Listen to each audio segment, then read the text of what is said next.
BBC বাংলার অধিবেশন প্রবাহতে আপনাদের স্বাগত। আজ আপনাদের সাথে লন্ডন স্টুডিও থেকে আছি মানসী বড়ুয়া, আর ঢাকায় আমার সাথে থাকছেন আকবর হোসেন।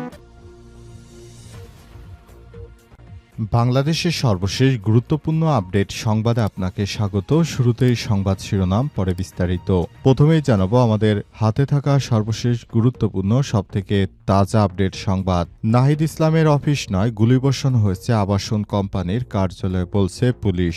রাজধানীর বাড্ডায় গুলিবর্ষণের ঘটনা ঘটেছে, তবে সেটি জাতীয় নাগরিক পার্টি এনসিপির আহ্বায়ক নাহিদ ইসলামের নির্বাচনী কার্যালয়ে ঘটেনি বলে দাবি করেছে পুলিশ। আজ সামাজিক যোগাযোগ মাধ্যমে পোস্ট করে অনেকেই জানিয়েছেন নাহিদ ইসলামের নির্বাচনী ক্যাম্পে গুলিবর্ষণের ঘটনা ঘটেছে। ঘটনার পর পুরো এলাকায় থমথমে অবস্থা বিরাজ করছে।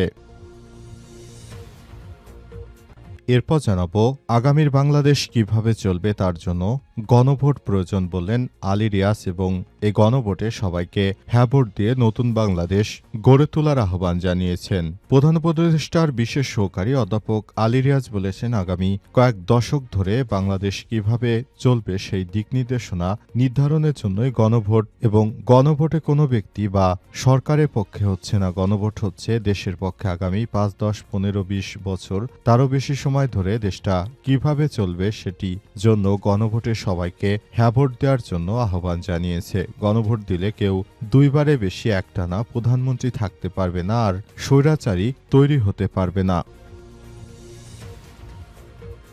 এদিকে নতুন কর্মসূচি দিয়ে সড়ক ছাড়লেন 7 কলেজের শিক্ষার্থীরা। ঢাকা সেন্ট্রাল বিশ্ববিদ্যালয় প্রতিষ্ঠার লক্ষ্যে অধ্যাদেশের অনুমোদন ও প্রজ্ঞাপন জারির দাবিতে নতুন কর্মসূচি ঘোষণা করেছে 7 কলেজের শিক্ষার্থীরা। শান্তিপূর্ণ অবস্থান কর্মসূচির ডাক দিয়ে আজকের মতো অবস্থান কর্মসূচি স্থগিত করেছেন তারা। এবারে জানাবো তারেক রহমানকে আই হ্যাভ এ প্ল্যান শীর্ষক কার্টুন হস্তান্তর।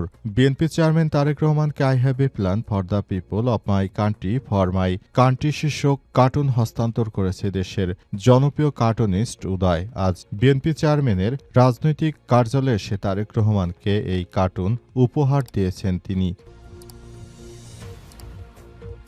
এবং সর্বশেষ জানাবো ভারতে গরুর গোবর মূত্র দিয়ে ক্যান্সারের ব্যর্থ গবেষণা করল হিন্দুরা। গায়েব 3.5 কোটি রুপি। ভারতের মধ্যপ্রদেশ সরকারের অর্থে গরুর উপাদান দিয়ে ক্যান্সারের চিকিৎসা নিয়ে যে গবেষণা প্রকল্প শুরু হয়েছিল তা নিয়েই উঠেছে ব্যাপক আর্থিক অনিয়মের অভিযোগ ও তীব্র বিতর্ক। প্রায় 1 দশক ধরে এমন গবেষণা করে আসছিল হিন্দুরা, কিন্তু এই গবেষণার ফল শূন্য। এই গবেষণায় তারা কোনো কিছু অর্জন করতে পারেনি, বরঞ্চ হিন্দুত্ববাদীদের এবার অনেক অর্থই খোয়া গেছে। প্রিয় দর্শক, এতক্ষণ শুনছিলেন সংবাদ শিরোনাম, এবারে বিস্তারিত। তবে তার আগে বন্ধুরা অনুরোধ থাকবে এই সংবাদটিতে একটি লাইক দিন।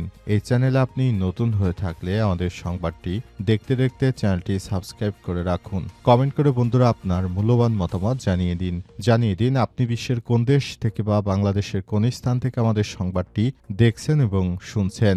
এবারে বিস্তারিত। নাহিদের অফিস নয়, গুলিবর্ষণ হয়েছে আবাসন কোম্পানির কার্যালয়ে, বলছে পুলিশ। রাজধানীর বাড্ডায় গুলিবর্ষণের ঘটনা ঘটেছে, তবে সেটি জাতীয় নাগরিক পার্টি এনসিপির আহ্বায়ক নাহিদ ইসলামের নির্বাচনী কার্যালয়ে ঘটেনি বলে জানিয়েছে পুলিশ। আজ দুপুরের দিকে সামাজিক যোগাযোগ মাধ্যম ফেসবুক পোস্টে অনেকেই জানিয়েছে নাহিদ ইসলামের নির্বাচনী ক্যাম্পে গুলির ঘটনা ঘটেছে। এই পোস্ট দ্রুত সামাজিক যোগাযোগ মাধ্যমে ছড়িয়ে পড়ে পরিস্থিতি। বিকাল 5টার দিকে এনসিপির হোয়াটসঅ্যাপে একটি বার্তা দেয়। সেখানে উল্লেখ করা হয়, বাড্ডায় 38 নম্বর ওয়ার্ড এনসিপি সাংগঠনিক অফিসের পাশে গতকাল গুলির ঘটনা ঘটেছে। এটি নির্বাচনী অফিস বা নাহিদ ইসলামের অফিস নয়। ঘটনার সঙ্গে রাজনৈতিক সম্পৃক্ততা নেই বলে আমাদের মনে হচ্ছে। বার্তাটি পাঠান এনসিপির নির্বাচনী মিডিয়া উপকমিটির প্রধান মাহবুব আলম।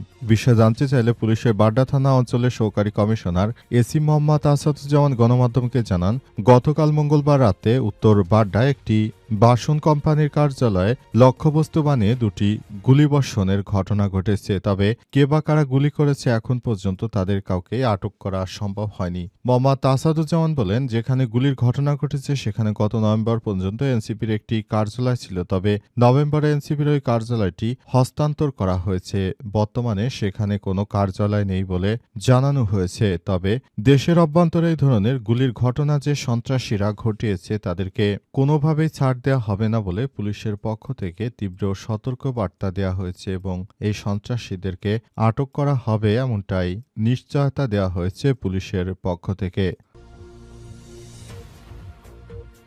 আগামীর বাংলাদেশ কিভাবে চলবে তার জন্য গণভোট প্রয়োজন বললেন আলী রিয়াজ। প্রধান উপদেষ্টার বিশেষ সহকারী অধ্যাপক আলী রিয়াজ বলেছেন, আগামী জাতীয় সংসদ নির্বাচনে সবাই গণভোটের পক্ষে হ্যাঁ ভোট দেবেন, কারণ গণভোটে যদি হ্যাঁ ভোট দেন তাহলে এটি বাংলাদেশকে একটি নতুন বাংলাদেশ হিসেবে পরিণত করতে পারবে। বাংলাদেশের মানুষের যে দীর্ঘদিনের আশা আকাঙ্ক্ষা ছিল নতুন বাংলাদেশ গড়বে, সেটি করার জন্য এই গণভোটে হ্যাঁ ভোট দেওয়া অত্যন্ত জরুরি বলে জানিয়েছেন অধ্যাপক আলী রিয়াজ। তিনি বলেন, আমরা বাংলাদেশটাকে একটা বৈষম্যহীন বাংলাদেশ হিসেবে গড়ে তুলতে চাই, সেজন্য সবাইকে গণভোটে হ্যাঁ ভোট দিতে হবে। গণভোটে হ্যাঁ ভোট দিলে আগামী জাতীয় সংসদ নির্বাচনে কেউ আর দুইবারে বেশি প্রধানমন্ত্রী থাকতে পারবে না। তখন দুইবারে বেশি যদি কেউ প্রধানমন্ত্রী না থাকতে পারে, সেটি হলে তাহলে এদেশে আর কোনো স্বৈরাচার জন্ম নিতে পারবে না। তাই সবাইকে বলতে চাই, এবারের জাতীয় সংসদ নির্বাচনে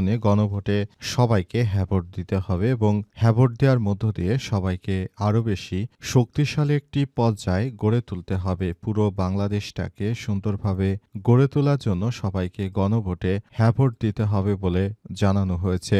নতুন বাংলাদেশ গড়ে তোলার জন্য সবাইকে একসঙ্গে নিয়ে কাজ করতে হবে। নতুন বাংলাদেশ গড়ে তুলতে চাই, সেজন্য সবাইকে নিয়ে একটি নতুন বাংলাদেশ হিসেবে গড়ে তোলার ব্যাপারটি নিয়ে সবাইকে কাজ করতে হবে বলে জানিয়েছেন অধ্যাপক ডক্টর আলী রিয়াজ। নতুন কর্মসূচি দিয়ে সড়ক ছাড়লেন ৭ কলেজের শিক্ষার্থীরা। ঢাকা সেন্ট্রাল বিশ্ববিদ্যালয় প্রতিষ্ঠা লক্ষ্যে অধ্যাদেশের অনুমোদন ও প্রজ্ঞাপন জারির দাবিতে নতুন কর্মসূচি ঘোষণা করেছে ৭ কলেজের শিক্ষার্থীরা। শান্তিপূর্ণ অবস্থান কর্মসূচি ডাক দিয়েছে। আজকের মতো তারা অবস্থান কর্মসূচি শেষ করেছে বলে শিক্ষার্থীদের পক্ষ থেকে নিশ্চিত করা হয়েছে। সেখানে বলা হয়েছে, এবারের এই কর্মসূচি স্থগিত করা হয়েছে এবং এই কর্মসূচি থেকে সবাইকে নতুন করে সবকিছু ঠিকঠাক করতে হবে এমনটা জানিয়েছে তারা। সরকার শুধু বারবার আমাদের তারিখ পরিবর্তন করেছে, কিন্তু প্রকৃতপক্ষে আমাদের নিয়ে সরকার কোনো কিছুই ভাবেনি বলে দাবি করেছে তারা। সেজন্য শিক্ষার্থীরা আবার নতুন করে রাজধানীর ব্যস্ততম সড়ক রাজধানী ফার্মগেট এলাকায় তারা সড়ক অবরোধ করেছে এবং সড়ক অবরোধের মধ্য দিয়ে তারা নতুন করে সবকিছু এভাবেই নিয়ে নিয়েছে। তারা পুরো সিস্টেমটিকে এভাবে করতে গিয়ে তারপর সব পরিস্থিতি আবার অস্বাভাবিক করে দিয়েছে। নতুন করে এই ধরনের কর্মসূচির ঘটনা ঘটেছে এবং এই কর্মসূচির মধ্য দিয়ে তারা সবকিছু আবার দেখভাল করতে চায় এবং নতুন করে যেন কোনো ধরনের সমস্যার সৃষ্টি না হয়, সেজন্য সবাইকে আবার একটি পরিস্থিতির মধ্যে ফেলে দিতে নির্দেশ দেওয়ার পরই তারা এমন একটি কর্মসূচির ঘোষণা দিল। তারেক রহমানকে আই হ্যাভ এ প্ল্যান শীর্ষক কার্টুন হস্তান্তর।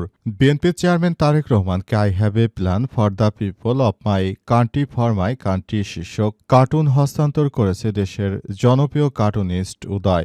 আজ সন্ধ্যায় বিএনপির চেয়ারপারসনের রাজনৈতিক কার্যালয়ে তারেক রহমানকে একটি দৃষ্টিনন্দন ফ্রেমে বাঁধানো সংশ্লিষ্ট কার্টুনটি উপহার দিয়েছেন উদয়। কার্টুনিস্ট উদয় তার অনুভূতি ব্যক্ত করতে গিয়ে বলেন, তারেক রহমানের উপর আঁকা এমন একটি কার্টুন তার হাতে তুলে দেওয়ায় তার স্বপ্ন ছিল, আজ তা দিতে পেরে আমি অত্যন্ত আনন্দিত। এ সময় বিএনপির চেয়ারম্যান কার্টুনটি গ্রহণ করে কার্টুনিস্ট উদয়কে এটি আঁকার জন্য ধন্যবাদ দিয়েছেন তারেক রহমান। তারেক রহমানের পক্ষ থেকে উক্ত কার্টুনটি আঁকাতে তারেক রহমান কার্টুনটি দেখে উপরে খুশি হলেও ভিতরে তিনি হয়তো মন খারাপ করতে পারেন, কারণ এমন দেখতে পাওয়া একটি কার্টুন আসলে তার মনে কতটা ধরেছে সে বিষয়টি দেখার বিষয়। নিজের ছবিকে বিকৃত করে দেখতে কেউই এই পৃথিবীতে পছন্দ করেন না। এই তারেক রহমানকে নিয়ে এর আগে একবার কার্টুন আঁকা হয়েছিল, তিনি সেটিকে ভালোভাবে দেখেছিলেন বিদায় এই সুযোগটা হয়তো তারা পেয়েছে। এজন্য তারেক রহমানকে নিয়ে হঠাৎ করে এই সময় কার্টুন আঁকার মধ্য দিয়ে তিনি এমন কিছু হয়তো বোঝাতে চেয়েছেন বা তারেক রহমানকে হ্যাও করতে চেয়েছেন হয়তোবা, কিন্তু বিষয়টি তারেক রহমান যেহেতু ইতিবাচক হিসেবে নিয়েছে, তাই এসব বিষয় নিয়ে আসলে অন্য কারো এ বিষয়ে মন্তব্য করে কোনো লাভ নেই। কারণ যেহেতু তারেক রহমান নিজেই বিষয়টি অ্যাপ্রুভ করেছেন, সুতরাং এই বিষয়টি নিয়ে আর এ বিষয় নিয়ে কেউ কথাবার্তা না বলাই সবথেকে বেটার।